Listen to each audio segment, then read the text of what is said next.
البدع والأهواء، أهل البدع العقائدية وأهل البدع السياسية. نقول بيننا وبينكم السلف، بيننا وبينكم الكتب، كان فيقول البدع بيننا وبينكم. الرحمن الرحيم. قال الإمام البخاري رحمه الله تعالى الرابع babu al-muslimu man salimal muslimuna min lisanihi wa yadihi. Sebenarnya bab ini adalah mubtada setelahnya khobar, tetapi karena yang setelahnya ini jumlah satu kesatuan suatu hadis, maka kita tidak mengatakan babul muslimi, tapi bab kemudian mudhof ilaihnya jumlah ini, al-muslimu man salimal muslimuna min lisanihi wa yadihi. Seorang muslim adalah orang yang mana kaum muslimin selamat dari lidahnya dan tangannya. Lalu beliau langsung masuk kepada hadis. Hadis yang keberapa? Ke-10. Qala al-Imam al-Bukhari rahimahullah al-hadisul ashir. Hadis yang ke-10. Haddatsana Adam ibn Abi Iyas qala haddatsana Syu'bah an Abdullah ibn Abi Safar wa Ismail an Sya'bi an Abdullah ibn Amr radhiyallahu anhuma an Nabi sallallahu alaihi wasallam qala. Hadis siapa ini? Abdullah bin Amr ibn al-As radhiyallahu anhuma dari Nabi sallallahu alaihi wasallam yang bersabda, al-muslim man salimal muslimuna min lisanihi wa yadihi. Baik, kalau terjemahan di beberapa buku itu terjemah yang biasa saja. Seorang muslim adalah orang yang mana kaum muslimin selamat dari lisannya, dan yaitu orang yang mana kaum muslimin selamat dari lisan dia dan tangan dia. Dan ada sebagian buku yang anak saya baca di Indonesia dulu menerjemahkannya salah. Seorang muslim adalah kaum muslimin yang selamat dari lidah dan tangan dia. Ini terjemahan yang salah. Kacau nanti. Seorang muslim adalah kaum muslimin yang selamat. Gimana itu? Seorang muslim adalah kaum muslimin yang selamat. Salah. Tapi seorang muslim adalah orang yang, nah ini man di sini sebagai khabarnya. Orang yang mana sifatnya sebagai berikut. Sifat yaitu apa? Tentunya i'rabnya bukan sifat, tapi dia adalah silatul mausul. Orang yang mana kaum muslimin selamat dari lisan dia dan tangan dia.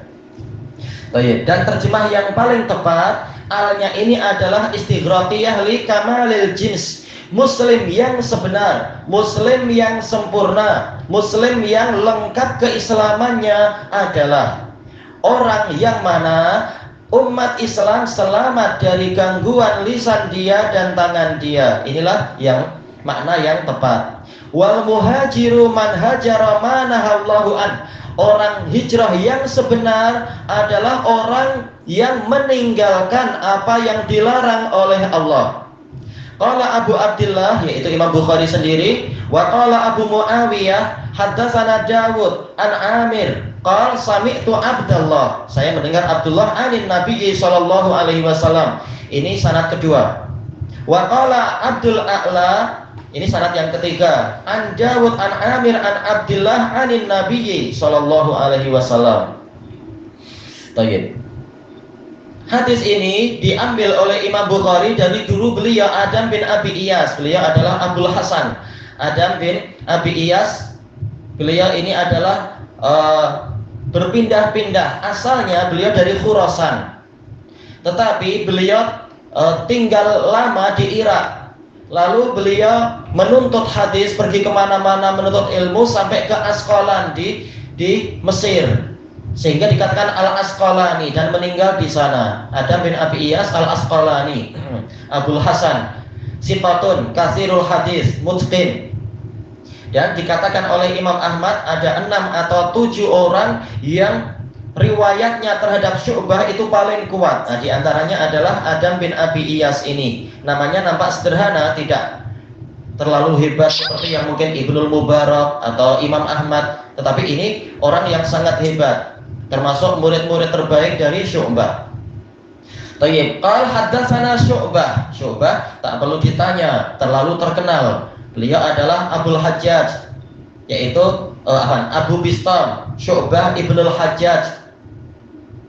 Beliau tinggalnya adalah di Irak. Walaupun asalnya bukan dari Irak, beliau Al-Azdi dari Ad-Shanu'ah. Tetapi beliau memang tinggalnya di Irak. Dan dikatakan beliau adalah orang yang pertama kali memeriksa para rawi di Basrah. Memang tinggal lama di Basrah, Irak, Basrah, Irak.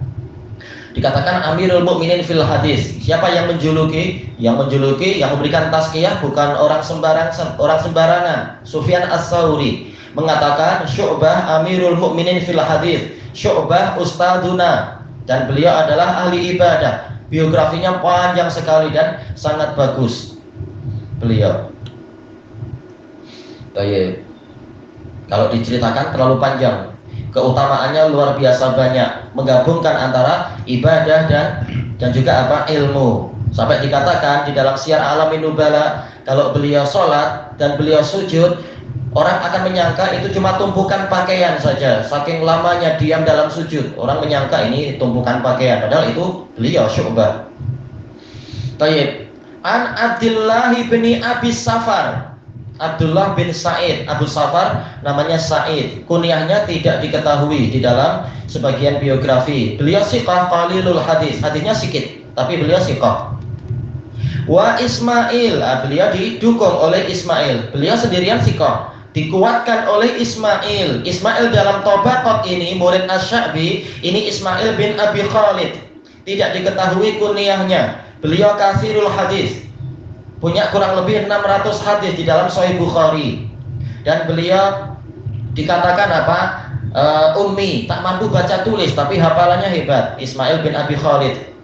Dan nama ini akan sering kita lewati, dan sudah sering kita lewati juga sebenarnya, Ismail bin Abi Khalid. Sanad membantah Jahmiyah. Ismail bin Abi Khalid an Qais bin Abi Hazim an Jarir bin Abdillah anin Nabi sallallahu alaihi wasallam, innakum satarawna rabbakum yaumal qiyamah. Kalian akan melihat Rabb kalian pada hari kiamat. Inilah tokohnya Ismail bin Abi Khalid. Siqah kasirul hadis, ma'mun, hujjah. Asy-Sya'bi, Asy-Sya'bi Abu Amir bin Syarahil Al-Kufi. Baik. Ini Asy-Sya'bi yang ma'ruf sebagai apa? Ma'ruf dalam ucapan beliau, ma katabtu sauda alal bayda. Saya belum pernah menulis sesuatu yang hitam di atas sesuatu yang putih, yaitu semua ilmunya beliau hafalkan, menunjukkan betapa hebatnya beliau. Dan beliau mufti, siqah.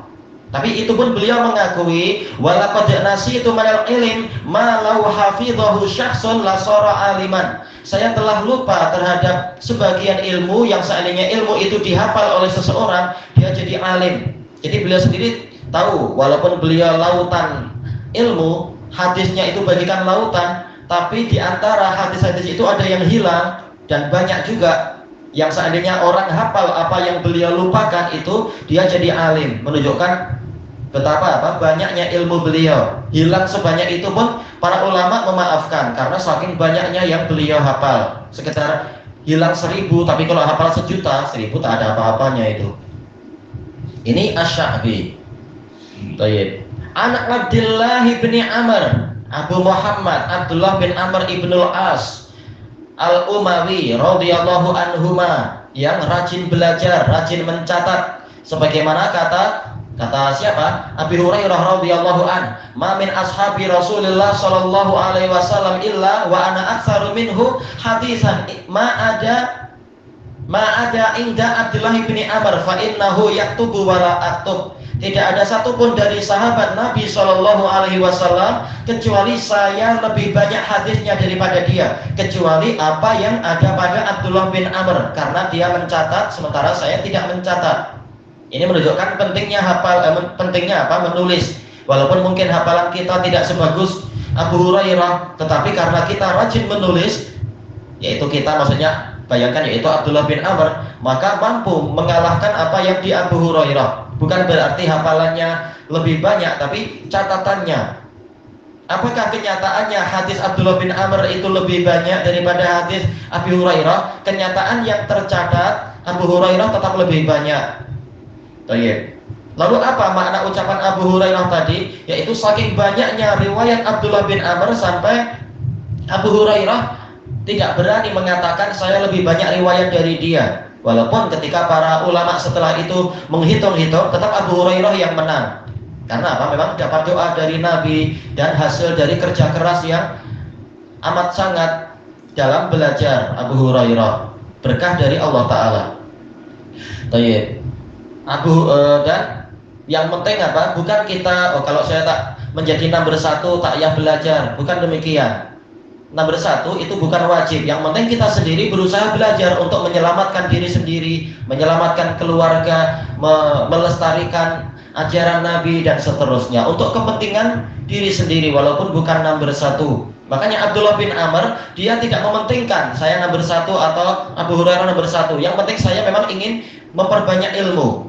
Sebagaimana diriwayatkan oleh Imam Ahmad yang mana sanadnya sahih, Abdullah bin Amr mengatakan, kuntu katabtu kullama sami'tuhu min Rasulillah sallallahu alaihi wasallam uridu hifdzah. Saya selalu mencatat apa yang saya dengar dari Rasulullah SAW karena saya ingin menghafalnya. Fanahatni Quraisy, lalu orang Quraisy melarang saya. Mereka mengatakan, ataktubu kulla syai'in min Rasulillah sallallahu alaihi wasallam wa Rasulullah sallallahu alaihi wasallam basyarun yatakallamu fi al-ghadabi war ridha. Apakah engkau akan menulis apapun yang engkau dengar dari Rasulullah Shallallahu Alaihi Wasallam? Sementara Rasulullah masih manusia biasa, berbicara ketika marah dan berbicara ketika ridho. Yaitu boleh jadi ucapannya jadi lain kalau sedang marah atau apa. Tayyib. Fa'amsaktu anil kitab fadzakartu dzalika ila Rasulillah Shallallahu Alaihi Wasallam. Lalu saya menghentikan penulisan. Kemudian saya menceritakan itu pada Rasulullah SAW. Faqal uktub walladzi nafsi biyadihi ma kharaja minni illal haqq. Teruslah engkau menulis, demi zat yang jiwaku ada di tangannya, tidak ada yang keluar dari diriku kecuali kebenaran. Dalam riwayat yang lain, fa'au ma biyadihi ila lisani. Faqal uktub walladzi nafsi biyadihi ma kharaja minhu illal haqq. Dalam riwayat yang lain, Rasulullah mengisyaratkan dengan tangan beliau ke lidah beliau. Kemudian beliau bersabda, teruslah engkau menulis, demi zat yang jiwaku ada di tangannya, tidak ada yang keluar dari dia, yaitu dari lisanku, kecuali kebenaran. Makanya beliau rajin menulis dan Allah tidak menyia-nyiakan kerja keras beliau. Tercatat di dalam sejarah beliau dijuluki apa? Ahadul Abadilah, salah satu dari Abdullah yang empat Abdullah yang nomor 1 di dunia di masa itu. Abdullah ibnu Abbas, Abdullah ibnu Umar, Abdullah ibnu Zubair dan Abdullah ibnu Amr ibn al-As ini. Nah inilah yang tokoh yang di hadapan kita ini. Dikatakan beliau masuk Islam sebelum ayahnya, sebelum Amr ibn al-As. Baik, sekarang hadis apa yang beliau ceritakan? Anin Nabi sallallahu alaihi wasallam qala, dari Nabi sallallahu alaihi wasallam yang bersabda, al-muslim man salimal muslimuna min lisanihi wa yadihi. Seorang muslim adalah orang yang mana kaum muslimin itu selamat dari gangguan lidah dia dan tangan dia. Dijelaskan oleh Al-Hafidz Ibnu Rajab Al-Hambali di dalam Fathul Bari beliau, di sini menunjukkan al-kamaliyah, yaitu muslim yang sempurna. Muslim yang paling tinggi derajatnya adalah muslim adalah orang yang mana sesama saudara dia kaum muslimin selamat dari gangguan dia. Intinya itu. Tayyib. Dan untuk inilah bab ini disusun oleh Imam Bukhari, bab keempat ini. Yaitu bab ini membahas tentang Islam yang sempurna. Tayyib. Apa itu? Islam yang sempurna adalah seorang muslim yang sempurna Islamnya adalah muslim yang melaksanakan kandungan makna Islam. Islam ini mustaq dari apa? As-salamah, keselamatan. Sebagaimana telah kita lewati sabda Nabi SAW kepada Heraklius, apa itu? Aslim taslam, masuklah Islam niscaya engkau selamat. Maka di sini di dalam hadis yang ke-10 ini dan di bab ini Rasulullah Imam Bukhari ingin menegaskan Islam bukan hanya keselamatan untuk diri sendiri, tapi Islam juga keselamatan untuk saudara-saudara yang lain. Makanya seorang muslim rajin menebarkan at-taslim, ucapan assalamualaikum. Seorang muslim dia juga menjaga salamatal ghair, keselamatan orang lain. Namanya Islam, selamat. Selamat diri sendiri dan juga orang lain selamat. Selamat dari apa? Gangguan tangan dan lidah dia. Baik, sabda Nabi di sini min lisanihi wa yadihi, dari lidah dia dan tangan dia, ini bukan pembatasan. Kita tahu gangguan boleh dari cara yang lain. Gangguan boleh apa? Mungkin lewat apa, kita bayangkan kaki. Iya, kaki boleh menyepak, menendang dan seterusnya. Tetapi ini adalah min babit taghlib. Biasanya gangguan itu bersifat fisikal atau bersifat spiritual, maknawiyah atau hissiyah. Maknawiyah itu apa? Dengan lisan. Lidah tidak bertulang, tidak tajam, tetapi mampu menembus dada dan menyakiti hati. Na'udzubillah. Nah, itu gangguan yang bersifat mental spiritual, yang bersifat tadi itu maknawiyah. Dan terkadang gangguan itu adalah bersifat hissiyah, bersifat fisikal, gangguan dengan tangan. Ini sekedar contoh. Gangguan kaki pun sama saja. Intinya adalah berusaha agar kaum muslimin tidak tersakiti oleh dirinya. Bagaimana kalau dia tidak melakukan itu? Apakah dia kafir? Bukan demikian. Cuma apa? Islamnya tidak sempurna, tidak menjalankan makna Islam yang seharusnya, yang sewajibnya. Baik, sebagaimana ini juga disebutkan oleh Al-Hafidz Ibnu Hajar dalam Fathul Bari. Muslim di sini maksudnya al-muslim, alnya istighraqiyah li kamalil jins, yaitu jenis Islam yang sempurna. Adapun asal Islam, dasar Islam jelas, yang penting dia sudah menjalankan rukun Islam yang 5, atau kalau nomor 5 tak mampu ya, rukun Islam yang 4, intinya itu. Baik. Sementara di sanadnya itu riwayat-riwayatnya dikumpulkan oleh Al-Hafidz Ibnu Hajar dalam Fathul Bari, dan ada banyak riwayat tentang masalah ini. Baik. Di antaranya riwayat yang lebih lengkap setelah mengatakan al-muslim man salimal muslimuna min lisanihi wa yadihi, al-mu'min man aminahun nas fi amwalihim wa anfusihim. Orang mukmin adalah orang yang orang-orang lain merasa aman dari dirinya pada harta benda mereka dan jiwa mereka. Al-muhajir man hajara ma nahallahu an. Orang yang hijrah yang sebenar adalah orang yang meninggalkan apa yang Allah larang. Kata Al-Hafidz, boleh jadi Rasulullah menyebutkan ini semua sesuai dengan keadaan si penanya. Mungkin kebetulan waktu itu orang yang bertanya dia sudah masuk Islam, jelas dia sahabat. Karena dalam riwayat yang lain, sahabat ini bertanya, "Ya Rasulullah, ma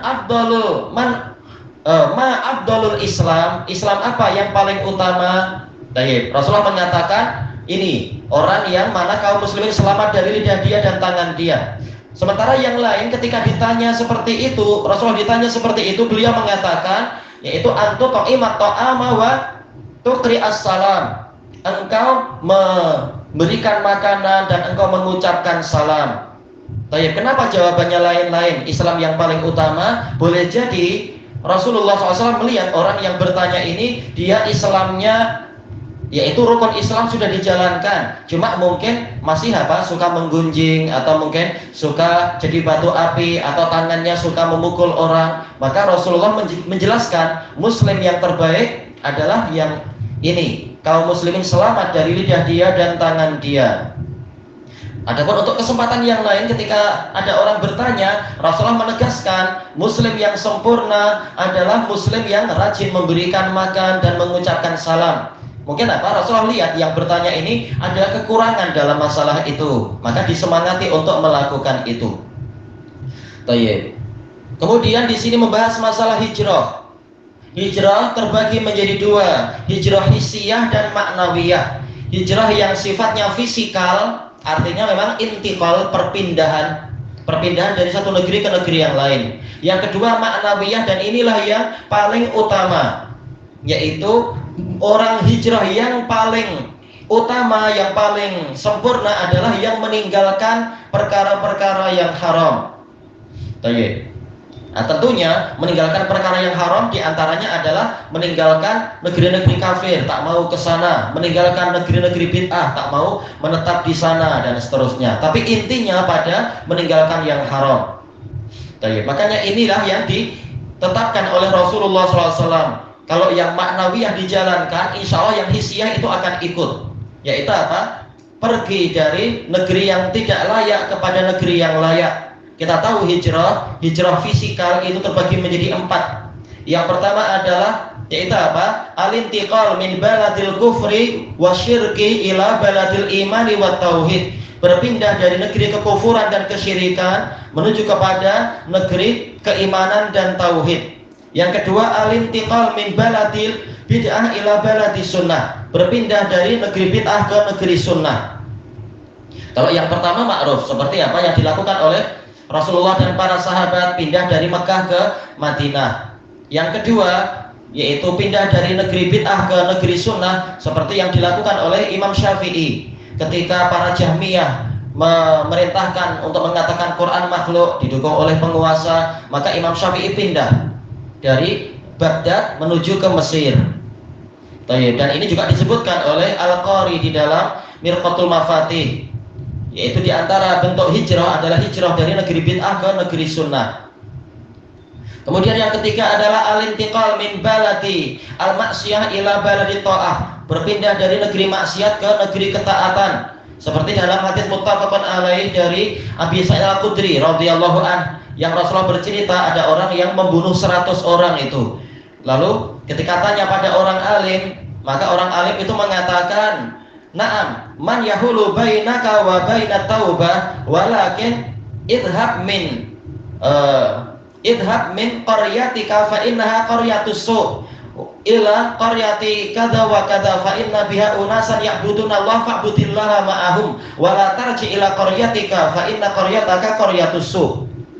Tidak ada yang menghalangi engkau dengan tobat, tetapi engkau harus pergi meninggalkan negerimu ke negeri Fulaniyah. Di sana ada sekelompok orang yang beribadah pada Allah, maka beribadahlah kepada Allah bersama mereka, dan jangan engkau kembali ke negerimu karena negerimu negeri yang buruk. Ini contoh hijrah dari negeri maksiat kepada negeri ketaatan. Kemudian yang keempat adalah al-hijrah min biladil fitan ila biladil aman. Pindah dari negeri kekacauan kepada negeri keamanan, seperti yang dilakukan oleh para sahabat dari apa? Dari Mekah menuju ke mana waktu itu? Habasyah di Ethiopia. Walaupun Habasyah negeri kufar, negeri Nasara, tetapi kepala negaranya betul-betul melindungi kaum muslimin, membiarkan mereka ibadah dengan bebas daripada di Mekah ditindas. Dan memang waktu itu belum ada negeri Islam. Waktu itu Madinah belum lagi menjadi negeri Islam. Hijrah ke Madinah itu beberapa tahun setelah itu. Ini adalah masalah hijrah. Intinya adalah apa? Yaitu Islam yang sebenar. Berarti di sini ada qarinah, tatkala Islam itu identik dengan iman, Islam bertingkat-tingkat, berarti iman juga bertingkat-tingkat, seperti akidah Ahlussunnah wal Jamaah. Qala Abu Abdillah, kita habiskan sedikit catatan, sanad kedua ketiga. Wa qala Abu Muawiyah ma'ruf Muhammad ibnu Qasim ad-Darir al-Kufi asbatun nasfi al-A'mash, dan beliau abid, siqatun abid, ahli ibadah, walaupun buta tetapi kebutaan tidak menghalangi untuk belajar dan beribadah. Qala haddatsana Dawud bin Abi Hind siqah kasirul hadis siqatun sabat. An Amir siapa? Itu tadi siapa? Asy-Sya'bi. Amir yaitu Abu Amr Amir bin Syarahil Al-Kufi Asy-Sya'bi. Qal sami'tu Abdullah, saya mendengar Abdullah.